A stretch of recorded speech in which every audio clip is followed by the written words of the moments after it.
বিসমিল্লাহির রহমানির রহিম। আসসালামু আলাইকুম, welcome back to my channel. আমি আফরোজ কিচেন অ্যান্ড ব্লগস থেকে আবারও জানাচ্ছি নতুন একটি ভিডিও দেখার স্বাগত। তো আজকে দুর্দান্ত কিছু টিপস নিয়ে চলে আসলাম। শীত, গ্রীষ্ম, বর্ষা সব ঋতুতেই আপনারা চাল কীভাবে ফ্রেশ রাখবেন এবং পোকাযুক্ত চাল থেকে কীভাবে পোকা উধাও করবেন সেই টিপসগুলো আপনাদের মাঝে শেয়ার করব। তো A to Z আপনারা পেয়ে যাবেন চাল, ডাল, আটা, ময়দা সংরক্ষণ করার গোপন টিপস। তো আশা করছি ভিডিওটি স্কিপ করবেন না, তো পুরো ভিডিও জুড়েই থাকবেন। তো আমি চলে যাচ্ছি প্রথম টিপসে। যদি পোকাযুক্ত চাল থাকে তাহলে আপনারা এই টিপসটি অ্যাপ্লাই করতে পারেন। তো আমার চালে যেহেতু পোকা নেই, তো আমি কিন্তু তারপরে দেখিয়ে দিচ্ছি। আর এই লবণটা আমি কিন্তু চুলায় একটু টেলে নিয়েছি, একটু ভেজে নিয়েছি। তো অবশ্যই একটু লবণটা ভেজে নেবেন, কারণ লবণে যদি পানি থাকে তাহলে কিন্তু চালটা আরও ফাঙ্গাস পড়ে যেতে পারে। তো অবশ্যই লবণটা একটু টেলে নেবেন। আর এর সাথে আমি অ্যাড করে দিলাম 1 চামচ লবণ, আর হলুদ গুঁড়ো 1 চামচ, আর শুকনো মরিচ, আর লবঙ্গ। তো অবশ্যই এগুলোই আপনারা দিবেন। দেওয়ার পরে একটা পুটলিতে কাপড়ের মধ্যে এটা পুটলি করে রাখবেন। তো দেখুন আমি কিভাবে করছি, ঠিক এইভাবে। এইভাবে চাইলে আপনারা রাবার দিয়ে এটাকে আটকে নিতে পারেন। তারপরে চালের ভিতরে যে চালের মধ্যে পোকাযুক্ত আছে সেই চালের ভিতরে এভাবে দিয়ে রাখবেন। দিয়ে রেখে তো একটা ঢাকনা দিয়ে ঢেকে রাখবেন, আর একটুখানি ফাঁক করে রাখবেন। ঠিক এভাবে দেখুন কিভাবে করে দিচ্ছি। যদি আপনার চালে অতিরিক্ত পোকা থাকে তাহলে কিন্তু এই ফাঁক দিয়ে পোকা দ্রুত বের হয়ে যাবে। তো কখন বের হয়ে যাবে আপনি কিন্তু টেরও পাবেন না। তো এভাবে ঢেকে রাখলে দেখবেন এক নিমেষেই সবগুলো পোকা উধাও হয়ে যাবে। তো টিপসটি ভালো লাগলে অবশ্যই লাইক দিয়ে পরবর্তী টিপসগুলো দেখার অনুরোধ রইল। আমরা যখন বাজার থেকে চাল নিয়ে আসি, তো সেই চালের সাথে কিন্তু আপনারা চাইলে লবণ আর সামান্য হলুদ মিশিয়ে আপনারা সংরক্ষণ করে রাখতে পারেন। তো এখানে আমি 2 কেজি চাল নিয়েছি, তার সাথে আমি 1.5 চামচ লবণ দিয়ে দিলাম, আর সামান্য হলুদ দিয়ে দিলাম। তো চালের পরিমাণ যদি বেড়ে যায় তাহলে আপনাদের লবণটা বাড়িয়ে দিতে হবে। তো এইভাবে কিন্তু চাইলে আপনারা সারা বছরের চালটা একদম ফ্রেশ থাকবে, পোকা ধরবে না। আর এটা পোকা না ধরার জন্য সংরক্ষণটা করা যায় কিভাবে সেটা। তার পরবর্তীতে আরেকটা টিপস দেখিয়ে দিচ্ছি, যে পোকা যাতে না ধরে চালের ভিতরে।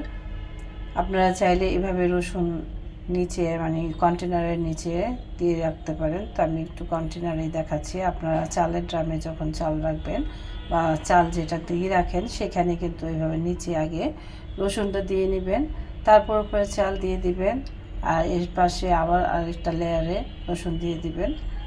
আর উপরে আপনারা যেটা দিবেন সেটা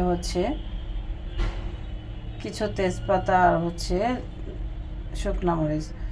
আর এখানে আরেকটা জিনিস অ্যাড করবেন, অবশ্যই অ্যাড করবেন নিম পাতা। তো প্রিয় দর্শক, আমার কাছে কিন্তু নিম পাতা ছিল না, তাই আমি অ্যাড করতে পারলাম না। তো আপনারা কিন্তু অবশ্যই যাদের চালে পোকা আছে অবশ্যই এই কাজটা করবেন। কিন্তু আমার চালটা একদমই ফ্রেশ, আর ফ্রেশ চালটা যদি এইভাবে রেখে দেন তাতে কিন্তু পোকা তৈরি হবে না, এটা কিন্তু আরও বেশি ভালো থাকবে।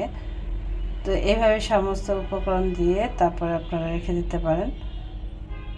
চলে যাচ্ছি আমি আরেকটা টিপসে। এখানে আমি আপনাদেরকে কিছু ডাল নিয়ে নিয়েছি, 2 রকমের ডাল। তো আপনারা চাইলে অনেক ধরনের ডাল আছে, সেটার ক্ষেত্রেও কিন্তু এই টিপসটি অ্যাপ্লাই করতে পারেন।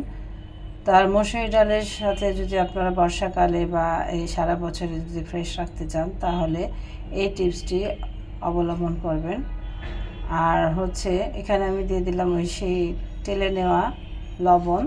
তো অবশ্যই টেলে নেওয়া লবণটাই অ্যাড করতে হবে, কারণ যদি আপনারা এইভাবে বাজার থেকে আনা লবণ সরাসরি দিয়ে দেন তাহলে কিন্তু হয়তো দেখা যায় এটা ফাঙ্গাস পড়ে যেতে পারে। কারণ অনেক সময় লবণে বর্ষাকালে আর্দ্রতা চলে আসে, আর সেই আর্দ্রতার কারণে কিন্তু এটা ঘেমে যায়, তখন কিন্তু এটা নষ্ট হয়ে যাওয়ার চান্স থাকে বেশি।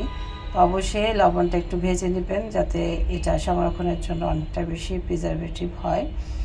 তো আমি এখানে লবণ 500 গ্রাম ডালের জন্য 1 চামচ লবণ দিয়ে দিয়েছি, আর সামান্য হলুদ। তো অবশ্যই এইভাবেই আপনারা ব্যবহার করবেন। তাহলে কিন্তু ডালটা, আর মুগ ডাল তো অনেক সময় দেখা যায় ভেজে রাখলেও এটা ভালো থাকে। আর অনেক দেখা যায় যে সব সময় মানে আলসেমি লাগে, ভাজা হয় না। যখন কাঁচা থাকবে তখন আপনারা এই টিপসটি ব্যবহার করবেন। আর ভেজে নিলে তো কোনো কথাই নেই, সেটাও কিন্তু অনেক বেশি ফ্রেশ থাকে। তো যাই হোক, আমি এখানে ভাজা ডালটাই আপনাকে দেখিয়ে দিলাম যে কীভাবে কাঁচা ডালটা আপনারা সংরক্ষণ করবেন। তো আশা করছি এই টিপসগুলো ছোটো কিন্তু অনেক দুর্দান্ত। তা আমার প্রিয় আপুদের অবশ্যই ভালো লাগবে, কারণ যারা আমরা গৃহিণী আছি, সংসারের অপচয় থেকে কিন্তু আমরা অনেক হাজার হাজার টাকা কিন্তু এই টিপসগুলো অ্যাপ্লাই করে বাঁচিয়ে ফেলতে পারি। কারণ একটা জিনিস নষ্ট হয়ে গেলে সেখানে কিন্তু আমাদেরই বেশি কষ্ট হয়। তো যাই হোক, আমি চলে যাচ্ছি পরবর্তী টিপসে। তো এখানে কিছু এলাচ নিয়ে নিয়েছি আর কিছু লং। তো এটা আমি কী কাজে লাগে অবশ্যই আমার প্রিয় আপনার সাথে থাকবেন। তো আমরা যখন আটা ব্যবহার করি, অনেক সময় দেখা যায় আটা মানে খেতে খেতে অনেক কিছু আটা থেকে যায়, তখন কিন্তু একটা ব্যাড স্মেল আসে। আর তাছাড়া অনেক দিন হয়ে গেল আটা থেকেও কিন্তু একটা খারাপ গন্ধ লাগে। তো সেই বাজে একটা গন্ধ কীভাবে আপনারা খুব নিমিশেই দূর করবেন, সেই টিপসটি এখন অ্যাপ্লাই করব। তো আশা করছি আমার প্রিয় আপুরা যারা দেখতে দেখতে এই পর্যন্ত চলে এসেছেন, তো ছোট্ট একটি লাইক দিতে ভুলে গেছেন, অবশ্যই একটা ছোট্ট লাইক দিয়ে বাকি ভিডিওটা কন্টিনিউ করবেন। আর যারা এই কাজটি করে দিয়েছেন সেই সব আপু ভাইয়াদের অসংখ্য অসংখ্য ধন্যবাদ, মন থেকে দোয়া এবং ভালোবাসা। তো যাই হোক, এখানে এই আটার মধ্যে আমি এলাচের যে খোসাটা ছাড়িয়ে রেখেছি, শুধু এলাচের খোসাটা এখানে দিবেন। আর সবচেয়ে ভালো হয় লবঙ্গ দিলে। তো যাই হোক, লবঙ্গের ফ্লেভারটা অনেকেই পছন্দ করে না, যেমন আমিও পছন্দ করি না, তাই আমি এখানে অ্যাড করলাম না। যারা পছন্দ করেন তারা অ্যাড করে দিতে পারেন। তো এইভাবে যদি এলাচের খোসা লবঙ্গ দিয়ে রাখেন তাহলে কিন্তু আটাটা একদমই ফ্রেশ থাকবে। এইভাবে একবার করলে সারা বছর জুড়ে আপনারা চাল ডাল আটা থাকবে ফ্রেশ এবং পোকামুক্ত। তো আশা করছি আজকের ভিডিওটি আপনাদের অনেক বেশি ভালো লাগবে। ভালো লাগলে লাইক কমেন্ট শেয়ার করে দেবেন। আবারও দেখা হবে। আল্লাহ হাফেজ।